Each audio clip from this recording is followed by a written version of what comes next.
Welcome back students. आज हम बात करेंगे कंडीशनल स्टेटमेंट की कि कंडीशनल स्टेटमेंट क्या होता है, कैसे हम इसको सी के साथ यूज़ करते हैं।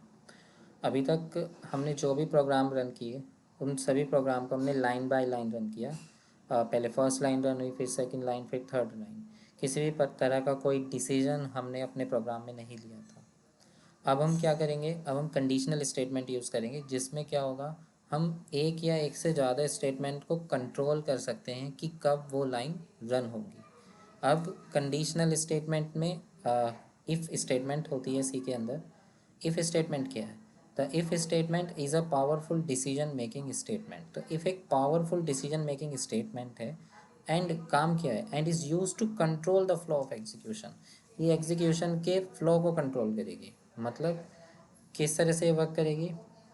इफ़ ब्रैकेट में कंडीशन लिखी जाएगी, यानी सबसे पहले आपको इफ़ लिखना है, फिर ब्रैकेट में कंडीशन लिखनी है, फिर कर्ली ब्रैकेट। ये जो कर्ली ब्रैकेट यहाँ पे ओपन हुए हैं और नीचे क्लोज हो गए हैं, ये पेयर है कर्ली ब्रैकेट का, जो कि बताता है कि इफ़ स्टेटमेंट का जो कंट्रोल है, क्योंकि हम कंट्रोल करने वाले हैं स्टेटमेंट्स को, कि इफ़ स्टेटमेंट का जो कंट्रोल है वो कहाँ तक होगा। इस कर्ली ब्रैकेट के अंदर जितनी भी स्टेटमेंट होंगी वहाँ तक हम इफ़ से उन स्टेटमेंट को कंट्रोल कर पाएंगे कि अगर ये इफ़ कंडीशन सही है तो ये स्टेटमेंट रन होगी, वरना नहीं होगी।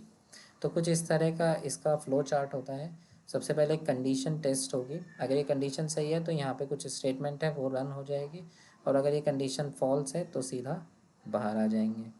अब जैसे एक सिंपल सा प्रोग्राम हमने यहाँ पे तैयार किया है।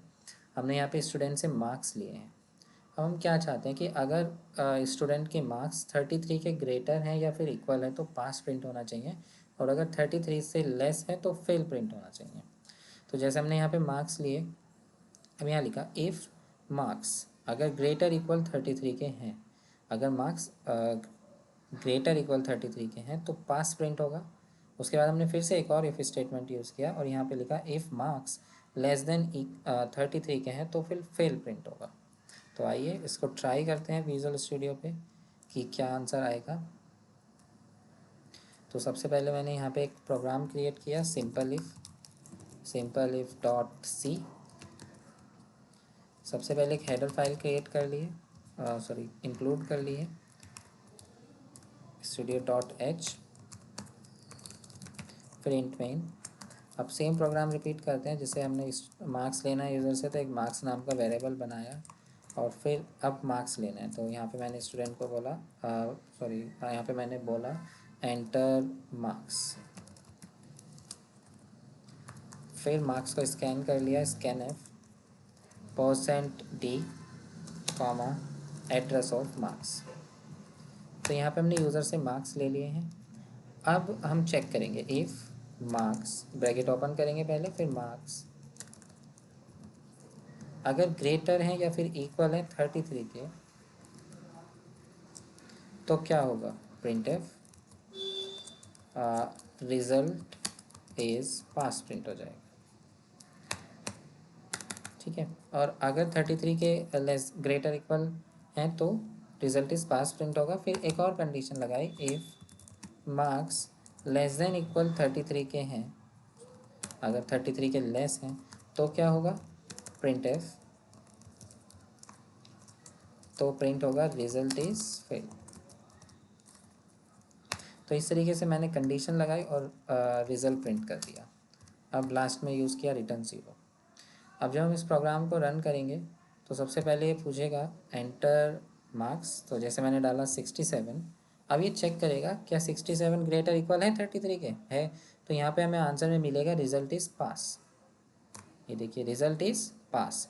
अब जब 67 क्या लेस देन है 33 के, नहीं है, तो इसलिए रिज़ल्ट इज़ फेल प्रिंट नहीं हुआ। यानी कि हमने इस कंडीशन से कंट्रोल कर लिया है कि ये लाइन कब प्रिंट होनी चाहिए, जब 33 से लेस हो गए। अब दोबारा एक बार और रन किया, फिर से डाला एंटर मार्क्स, अब की बार मैंने लिखे 31। अब हम देखेंगे जैसे यहाँ पे 31 क्या ग्रेटर इक्वल है 33 के, नहीं है, 31 तो लेस है, तो ये कंडीशन तो गलत हो गई। अब दूसरी कंडीशन चेक होगी, क्या 31 लेस देन इक्वल है, लेस देन है 33 के, है। अब क्योंकि ये कंडीशन सही है इसलिए रिज़ल्ट इज़ फेल आना चाहिए, तो यहाँ पर आया result is fail.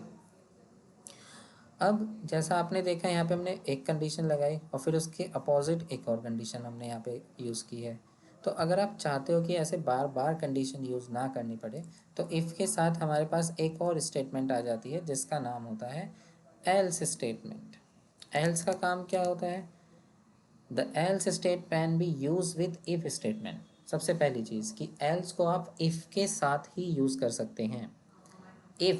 If condition become false, अगर इफ कंडीशन गलत है then else will be the else condition will be executed. अगर इफ कंडीशन गलत मिलती है तो एल्स कंडीशन एग्जीक्यूट होगी। यानी आप दो चीज़ें आपको याद रखनी है कि इफ़ एल्स को आप इफ़ के साथ ही यूज़ कर सकते हैं। अगर इफ़ कंडीशन फॉल्स होती है तो देन आप एल्स को एग्जीक्यूट करोगे। ठीक है, तो कुछ इस तरह का सिंटेक्स होगा। इफ़ ब्रैकेट में कंडीशन लिखी जाएगी, अगर सही है तो ये स्टेटमेंट रन हो जाएगी, नहीं तो एल्स ये वाली स्टेटमेंट रन हो जाएगी। अब जैसे हमने यहाँ पे कंडीशन डाली लूप में, अगर कंडीशन ट्रू है तो ये वाली स्टेटमेंट रन होगी और अगर कंडीशन फॉल्स है तो ये वाली स्टेटमेंट रन हो जाएगी। तो जैसे हमने यहाँ पे स्टूडेंट से मार्क्स लिए, सॉरी जो हमने पीछे प्रोग्राम बनाया था अगर हम उसमें इम्प्लीमेंट करें तो हमें यहाँ पे क्या करना होगा, हमें यहाँ पे लिखना होगा एल्स कि अगर ग्रेटर इक्वल 33 के होंगे तो रिज़ल्ट पास प्रिंट हो जाएगा, नहीं तो रिज़ल्ट फेल प्रिंट हो जाएगा। तो जैसे फिर से रन किया तो 56 मैंने डाला तो हाँ यहाँ पे आ गया रिज़ल्ट इज़ पास। अब मैंने फिर से रन किया 21 डाला तो रिज़ल्ट इज़ फेल। तो इस तरीके से हम इफ़ और एल्स का यूज़ कर सकते हैं। अब इसको और अच्छे से क्लियर करने के लिए जैसे एक और प्रोग्राम बनाया जिसमें हमें ग्रेटर फाइंड करना है 2 नंबर में। Find greater into dot C. अब जैसे यहाँ पे इंक्लूड की हेडर फाइल studio.h फिर इंट मेन। अब 2 नंबर में ग्रेटर फाइंड करना है। सबसे पहले 2 वेरिएबल डिक्लेयर कर दिए ए और बी। अब हमें यूज़र से ए और बी की वैल्यू चाहिए तो मैंने यहाँ पे एक मैसेज लिखा एंटर 2 नंबर्स। उसके बाद में स्कैनफ फिर से डबल कोट्स में, क्योंकि मुझे 2 नंबर चाहिए इसलिए मैंने 2 बार %d यूज़ किया। फिर पहला नंबर कहाँ चाहिए, ए के एड्रेस पे, दूसरा नंबर कहाँ चाहिए, बी के एड्रेस पे। तो 2 नंबर यूज़र से लिए ए और बी और यहाँ पे उनको स्कैन कराया। अब हम चेक करेंगे इफ़ क्या ए ग्रेटर देन है बी के। अगर है तो ये इसके अंदर आएगा, नहीं है तो फिर क्या होगा, एल्स जो भी होगा फिर यहाँ पे। तो अगर ए ग्रेटर देन बी के है तो क्या करना है, ए इज़ ग्रेटर प्रिंट करना है, यानी ए की वैल्यू इज़ ग्रेटर। तो सबसे पहले मैंने डबल कोट्स यूज़ किया, मुझे चाहिए ए इज़ ग्रेटर, ए की जहाँ मैं ए बोल रहा हूँ वहाँ पे मुझे ए की वैल्यू चाहिए। तो मैंने लिखा %d इज़ ग्रेटर कॉमा ए। तो अब जहाँ पे %d है वहाँ पर ए की वैल्यू आ जाएगी। ऐसे ही मैंने फिर से इस लाइन की एक कॉपी कर ली और नीचे लिख दिया % इज़ ग्रेटर और यहाँ पे मैंने लिखा बी। तो इससे क्या होगा, अगर ए ग्रेटर देन बी के होगा तो ए इज़ ग्रेटर प्रिंट होगा, नहीं तो बी इज़ ग्रेटर प्रिंट होगा। अब जैसे इसको रन किया, अब यहाँ पे मार्क्स नंबर डाले, सबसे पहले 54 फिर 67। तो 54 ग्रेटर देन 67, ये कंडीशन चेक हुई, 54 ग्रेटर देन 67 जो कि गलत है, तो ये सीधा एल्स पे जाएगा और यहाँ पे लिख देगा 67 इज़ ग्रेटर। अब मैंने दोबारा रन किया, 45 डाला और 23 डाला तो 43 इज़ ग्रेटर, कंडीशन सही है तो यहाँ पर प्रिंट हो गया 43 इज़ ग्रेटर। तो इस तरीके से हम इफ़ और एल्स का यूज़ कर सकते हैं। इफ़ के साथ ही आप एल्स का यूज़ कर सकते हो। अगर इफ़ कंडीशन सही हो जाती है तो एल्स एग्जीक्यूट नहीं होती, इफ़ के गलत होने पर ही एल्स एग्जीक्यूट होगा।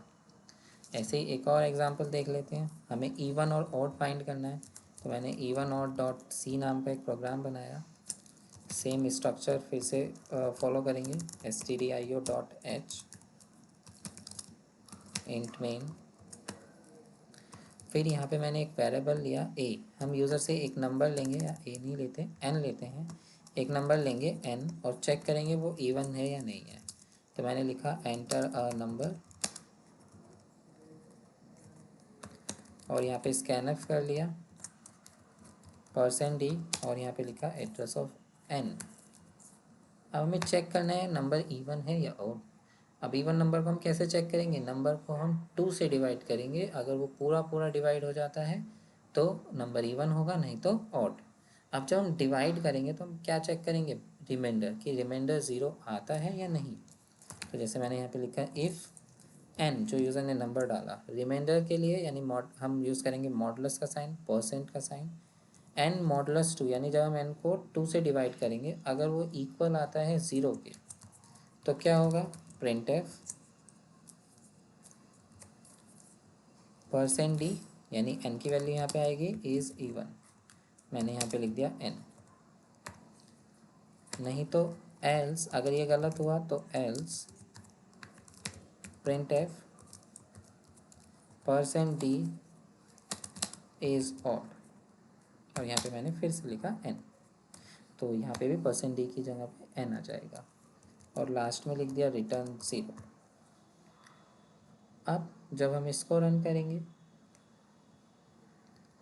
अब यहाँ पे आया एंटर अ नंबर, मैंने डाला 78। अब क्योंकि 78 एक इवन नंबर है तो यहाँ पे लिखा हुआ है 78 इज़ इवन, क्योंकि 78 को जब हम 2 से डिवाइड करेंगे तो उसका रिमाइंडर 0 आएगा, 0 इक्वल इक्वल 0। कंपेयर हमने यहाँ पे किया, क्या 0 बराबर है 0 के, तो यहाँ पे प्रिंट हो गया 78 इज़ इवन। अब ऐसे फिर से एक और बार रन किया, अब की बार नंबर डाला 67, तो जब हम 67 को 2 से डिवाइड करेंगे तो रिमाइंडर आएगा 1, 1 इक्वल इक्वल 0, गलत है तो ये सीधा एल्स पे जाएगा और प्रिंट कर देगा 67 इज़ ओड। तो इस तरीके से हम इफ़ और एल्स का यूज़ कर सकते हैं, डिसीजन ले सकते हैं कि अगर कंडीशन सही है तो क्या करना है और अगर कंडीशन गलत है तो क्या करना है। तो ये एक एग्जांपल है इफ़ और एल्स का। तो इसी तरीके से आप प्रैक्टिस करके देखिए इफ़ और एल्स की, जो भी प्रॉब्लम होगी कमेंट्स में लिखिए, मैं उसका आंसर दूंगा। Thank you for watching this video.